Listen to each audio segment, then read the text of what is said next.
Lahustuvuskorrutise teema on pärit peatükist 11, mis meil jäi tervikuna vahele, selle kohast loengut meil ei ole ja ülejäänud osa sellest peatükist ma teilt loomulikult ka ei eelda, et te teate, nii et alapunktid 11.8 kuni 11.10 on need, mille põhjal ma selle loengumaterjali tegin ja soovitan sealt ka natuke edasi lugeda lihtsalt enda harimise mõttes ja loomulikult ega keegi ei keela lugeda kogu peatükk läbi. Aga otseselt me seda siinkohal ei nõua. Räägime lahustuvuskorrutisest. Mis asi see selline on? See on siis defineeritud kui joonilise tahkeaine ja tema lahustunud joonide vahelise tasakaalu konstant. Erinevad allikad tähistavad erinevalt, meie siin õpiku tõlkimisel jäime KL-i juurde L-sõnast lahustuvus ehk eesti keel, tavast on meil ingliskeelsed olnud, nii et KS oleks arvatavasti ingliskeelses kirjanduses. Ja vanemas venekeelses kirjanduses muideks on kasutusel venekeelne praizvedenie rastvorimosti, just täpselt niimoodi, vene tähtedega lühendatud. Nii et seda kohtab siin, kui kelle võib-olla venekeelsed õpikud on huvipakkuvad. Õpiku näide siit on viismutsulfiid. Viismut on meil siin plii kõrval, näete, selline ka raske element. Ja viismutsulfiid lahustub hästi halvasti.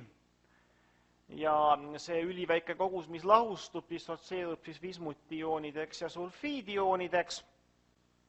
Siis me saame tasakaalu konstandi, mäletate, oli produktide aktiivsused tegelikult jagatud lähteainete omadega ja produktideks on meil siin viismutioon ja sulfiidioon ja astme näitajad tulevad siis vastavalt kordajatele ja me saame siin lahjade lahuste korral ja me räägime siin veelgi halvasti lahustuvatest ainetest, nii et lahustused on väga lahjad, võrdsed siis kontsentratsioonidega ja võime asendada aktiivsused kontsentratsioonidega. Küsimus laiale ringile, miks ei ole meil siin viismutsulfiidi aktiivsust ega kontsentratsiooni kusagil kirjas? Tahke aine aktiivsus loetakse võrdseks 1, täpselt nii. Samuti ka puhta vedeliku korral ja 1 atmosfäärise puhta gaasi korral ka. Nii et siis need on 1, muidu alla tuleks muidu selle viismutsulfiidi aktiivusega, kuna see on 1, siis me ei hakka seda kirjutama. Konkreetne aine lahustub väga halvasti, see tasakaalu konstandi arvväärtus, näete, on selline 10 astmel -97, kohutavalt väike arv. Nii et on ime, et see üldse mõõdetud on, aga mõõdetud tema on ja selline arv on saadud. Enamasti tuuaksegi lahustuvuskorrutised ära halvasti lahustavate ainete jaoks, ma ei ole näiteks naatriumkloriidi jaoks vastavat näitajat isegi näinud, ta on arvutatav, aga teda ära ei tooda tavaliselt, vaid just nimelt halvasti lahustuvate ainete jaoks. Üks oluline asi, sel juhul aktiivsused ja kontsentratsioonid on arvuliselt umbes võrdsed, me saame sealt väga mugavalt üle minna. Ja need arvud, mida tabelitesse ja muudesse kohtadesse kantakse, jäävad tüüpiliselt 10-5 väiksemaks. 10-5 näide on mul siin magneesiumkarbonaat, magneesium, eks ju, ja siis karbonaat. Ja alumine ots jääb sinna 10 astmel -100 kanti, seesama viismutsulfiidi näide, siin on mul veel antimonsulfiid, siit samast kohe näete naaberelement ka väga halvasti lahustub 10-93. Nii et see on see teine ots, mida veel annab määrata. Valisin täiesti suvaliselt mõned näited, õpikutabel on tunduvalt pikem, magneesiumkarbonaat, nagu juba ütlesin, siis oli 10-5 samasse suurusjärku jääb ka kips ehk kaltsiumsulfaat. Lubjakivi kaltsiumkarbonaat, näete, on 10-9. Hõbekloriid, mis on klassikaline sadestusreaktsioon, mida palju tehakse laboris, teie juba olete teinud, aga 10-10. Raua hüdroksiidi, vaadake, kui suur vahe, raud 2 hüdroksiid ja 10-13. taud 3 hüdroksiid on 10–39, nii et tunduvalt halvemini lahustub ainult oksüdatsiooniastme vahe, või siiski mitte ainult, sest meil läheb see OH kontsentratsioon ka kuupi, nii et sealt natuke tuleb selle arvelt nagu juurde. Hõbesulfiid 10–51, elav hõbesulfiid 10–53, sealt 53 ja 93 vahelt tabelist näidet ei leidnud, kindlasti leidub niisuguseid aineid ka.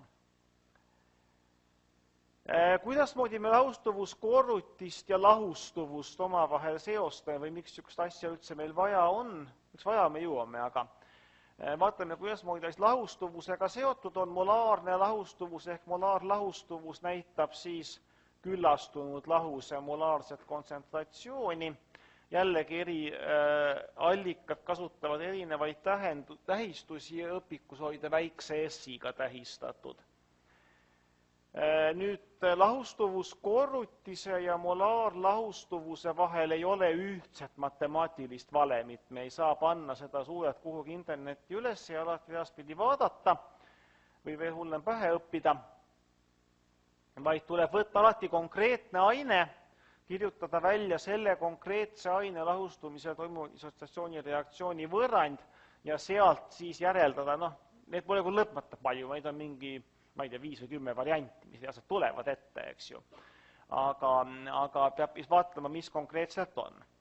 Näide on siin hõbekromaat, hõbe siis on meil siin tsinkkaadmium, elav hõbe, nende kõrval vask hõbekuld, hõbe jooksis meil just hiljuti läbi ja kroom moodustab vist terve hulga anioone, kromaat on üks nendest.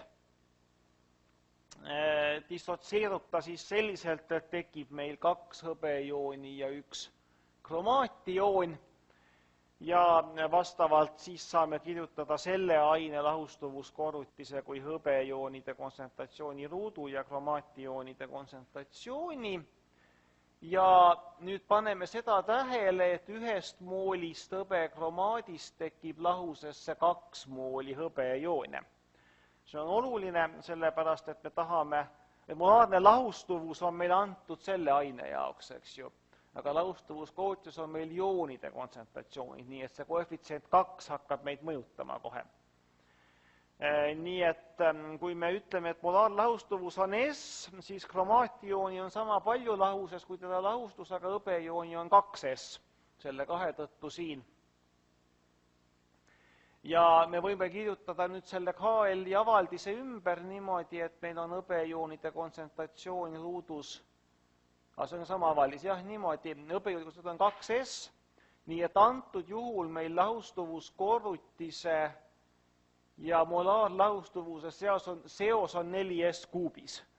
See on siis tüüpiliselt niisuguste ainete jaoks, kus meil tekib, tüüpiliselt teeb 2 katiooni, 1 anioon, eks ju, see on kõige tavalisem. Nii kui mingi teine suhe on 3:1 või 1:1 või 2:3, nagu siin oli bismutsulfiid, nii kohe tuleb see erinev see valem. Nii et seda valemit ei maksa pähe õppida ja sõltub ainest. Ja edasi on juba lihtne, paneme arvu sisse, siin on 1 arv ainult, see on siis meie S. Ja saame teada, et selle aine puhul on 1,1 × 10 astmel -12 lahustuvuskorrutis. Nii, miks meil sellist asja üldse on välja mõeldud, kelle asi see on, palju see tasakaalu konstant on, miks me kasuta lahustuvusi? Lahustuvus on kasulik siis kasutada, kui me lahustame ainet puhtas vees. Aga maailm on keerulisem ja eriti, kui meil on tegemist väga väikeste kontsentratsioonidega, nagu selliste halvasti lahustuvate ainete korral on, tihti meil tuleb sama jooni veel kusagilt sisse või peale. Kui me räägime mingist looduslikust veest või mingist tööstuslikust lahusest, siis seal on tihti meil palju aineid sees, looduses eriti, eks ju, on erinevad ioonid ja lahustuvus puhtast destilleeritud, deioniseeritud vees ei pruugi olla üldse hea indikaator otsustamaks, kui palju me näiteks mingit mürgist iooni omale sisse joome. Ja selle tõttu siis ongi lahustuvuskorrutis kasutusele võetud. Ja vaatame seda ühise iooni efekti teemakese raames ja vaatame selliselt, et oletame, et meil on mingisugune joon lahuses, siin on meil hõbeda jooni näide, hõbeda joon ei ole nii hull, aga oleks mingi plii või elav hõbe, me tahaksime seda maksimaalselt näiteks välja salvestada, tahame puhastada oma vett sellest ioonist näiteks, siis kuidasmoodi me sellega saame ümber käia ja mis kõigil on tegemist laustuvuskorrutisega. Näide on siin hõbeioonist, sest see on õpiku näide. Hõbekloriid, just mainisin, on halvasti lahustuv hõbedasool. Tekib valge sademine, mis ajapikku tumeneb, sealt tekib uuesti hõbe tagasi, see on veel huvitav protsess. Aga siis hõbekloriid sademena põhjas on tasakaalus nende väheste lahusesse jäänud hõbe ja kloriid ioonidega. Lahustuvuskorrutise saame kirjutada välja sellise avaldisena, sel juhul on ta väga lihtne, kuna on üks ühele elektrolüüt, ei ole mingeid keerulisi koefitsiente ja kordajaid, ja see on siis mõõdetud ja on teada, et ta on 1,6 korda 10 astmel -10. Samamoodi nagu me eelmise slaidi lõpus arvutasime molaarset lahustuvust, mul ei ole siin seda läbi tehtud, õpikus oli isegi läbi tehtud, sealt saab arvutada, et see molaarne lahustuvus tuleb 1,3 kord 10 –5. Seda ruutjuur põhimõtteliselt. Nüüd tuleb see oluline, see ühise iooni efekti osa, lisame lahusesse veel kloriidioone. No näiteks soola, tavaliselt keedusoola, see on hea ja odav. Ühine ioon on siis kloriidioon ja nüüd meil kloriidiooni kontsentratsioon kasvas hõbeda poole peal, meie nii-öelda teadlikult või tahtlikult midagi ei muutnud, aga see KL, meenutame, näete, see on kahe asja korrutis, kui me ühte suurendame, siis teine automaatselt hakkab vähenema ja vastupidi. Seda muidugi kenasti saate Lie printsiibiga siduda, aga seda võite õpikust ise lugeda. Sellepärast, et selle väärtus jääb samaks, kui me ühte suurendame, siis teine hakkab vähenema. Ja mis juhtub, meil sadeneb täiendav hõbekloriidi välja. Kui me paneksime see sooa sinna päris hulga, siis sadenes teda ka praktiliselt kõik lõpuni välja, aga õpiku arvutatud näide oli selline, et ainult 10–4. Ma kahtlen, kas seda näiteks maitse järgi tunda oleks, nii lahjad soolalahust, võib-olla isegi, et selle maitset ei pane tähele. Aga see annab meile umbes sama palju siis kloriidiooni lahusest, natuke tuli meil siit juba ka, aga selle hetkel ignoreerime. Ja nüüd hõbeda kontsentratsioon tuleb meil lahustuvuskorrutis jagatud selle uue kloriidiooni kontsentratsiooniga ja tuleb tema 1,6 kord 10–6. Äsja oli temal 1,3 korda 10–5, nii et me saime hõbeda kontsentratsiooni umbes 10 korda alla väga tühise soola lisamisega. Ma arvan, et see praktikas tähendaks mingisugust ühte kristalli liitrisse vette või midagi umbes sellist. Nii et me sadestasime, oletame, et hõbe oli probleem, et meil oli millegipärast see hõbekloriid sinna vette soovimatult sattunud ja me ei taha seda vett ära rikkuda, eks tahame seda pärast juba juua koguni. Siis pisike soolakristall sisse ja see hõbekloriid sadeneb täiendavalt välja, antud juhul me vähendasime 10 korda peaaegu. 1,30–5 pealt 1,6 10–6 peale hõbeda kontsentratsiooni. Oleksime me pannud 10 korda rohkem soola, mis ei ole veel ka arvatavasti hullupöörasoolane, oleksime me veel 10 ehk kokku juba siis ainult 1% oleks jätnud meie hõbedat lahusesse. Nii et põhimõtteliselt sellistel ideedel põhineb väga palju tegelikult vee puhastamise metoodikaid või ka ainete kättesaamise. Võib-olla hoopiski ei olnud vaja seda vett puhastada tühjasest veest, võib-olla seda hõbet oli vaja kätte saada, eks ju.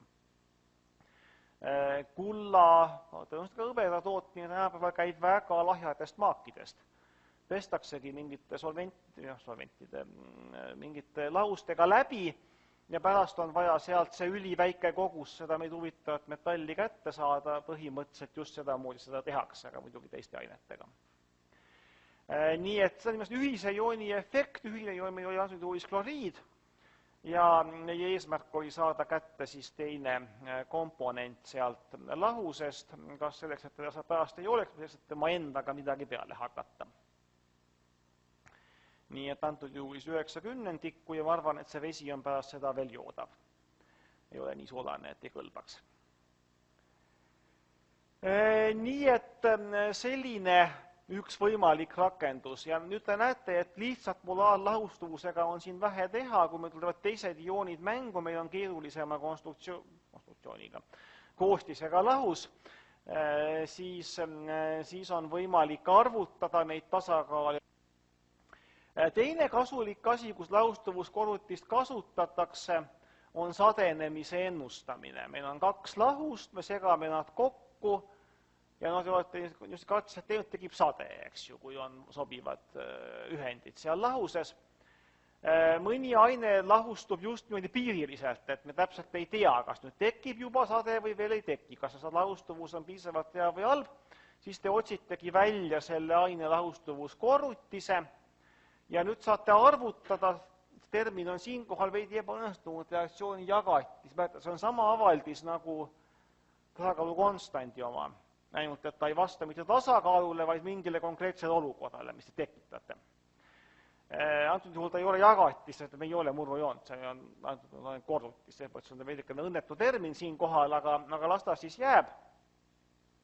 Ja kui see leitud reaktsiooni jagatis on suurem kui lahustuvuskorrutis, siis toimub sadenemine, kui väiksem, siis mitte. Näide on selline, segatakse pliinitraadi ja kaaliumjodiidi vesilahused. Pliijodiid muide on väga ilus kollane aine, niisugune intensiivne kollane, paraku plii on mürgine, aga teda siiski ka värvainena on kasutatud, eriti vanemal ajal. Leiame kusagilt allikast siis üles, et pliijodiidi lahustuvuskorrutis on 10⁻⁸, lahustuvuse tasakaal on selline ja avaldis siis KL-ile tuleb plii korda joodi ruut ja paneme seda tähele, et me segasime 0,2 lahuseid. Nüüd on ruum väga suurem, eks ju, me panime ühe lahususe teist sama palju juurde, nii et nüüd kummagi kontsentratsioon langes 0,1 peale. Eks tundub loogiline, kui me paneme teist sama palju juurde, kus ei ole sama ainet, siis mis lahjeneb selle võrra. Nii et pärast segamist on meil siis 0,1 molaarsed lahused. Saame arvutada siit reaktsiooni jagatise, mis on ainult korrutis küll, välja samuti nagu arvutaks tasakaalu konstanti, saame, et ta on 10⁻³ ja 10⁻³ on tunduvalt suurem arvu 10⁻⁸, nii et üsna kindlalt siis tekib meil nendel tingimustel sade, pliijodiid sadeneb selgelt välja, saame ilusa kollase lahu või sademe.